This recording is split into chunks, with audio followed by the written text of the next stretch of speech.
आपण पाहत आहात लोकप्रवाह न्यूज 24 तास प्रत्येक घडामोडीवर लोकप्रवाहाची नजर।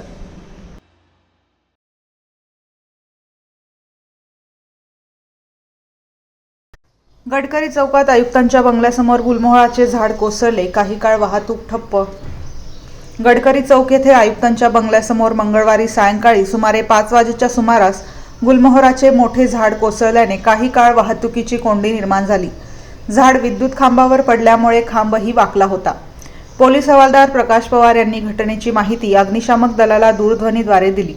माहिती मिळताच अग्निशामक दलाचे कर्मचारी तातडीने घटनास्थळी दाखल झाले आणि झाड हटवण्याचे काम हाती घेतले।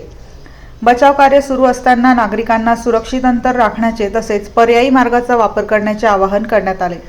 दरम्यान काही वाहन चालकांनी धोका असूनही पडलेल्या झाडाच्या फांद्यांमधून वाहने काढण्याचा प्रयत्न केल्याने बचाव कार्यात काहीसा अडथळा निर्माण झाला। मात्र अग्निशामक दलाच्या कर्मचाऱ्यांनी तत्परतेने झाड हटवून रस्ता वाहतुकीसाठी खुला केला।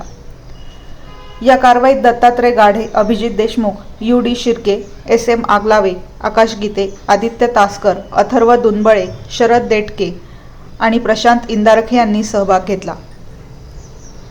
लोकप्रवाह न्यूज 24 ताससाठी मोहसिन पठाण, नाशिक। आज सायंकाळी मुख्य अग्निशमन केंद्रावर 4:47 कॉल आला। मी या केंद्रावरील केंद्र अधिकारी सब ऑफिसर DR गाडे, तो कॉल येता क्षणी मी माझ्या टीमबरोबर घटनास्थळी गेलो। त्या ठिकाणी गडकरी चौकाच्या पुढे आयुक्त बंगल्याच्या बाजूला दुतर्फा दोन्ही साईडने रस्ता ब्लॉक झालेला होता। गुलमोहराचे मोठे झाड पडलेले होते। सदर झाड आमचे सहकारी कर्मचारी यांनी कटरच्या साहाय्याने तसेच ठेकेदार यांची मदत घेऊन आम्ही ते पाऊण तासात दोन्ही साईडचा रस्ता मोकळा करून दिलेला आहे।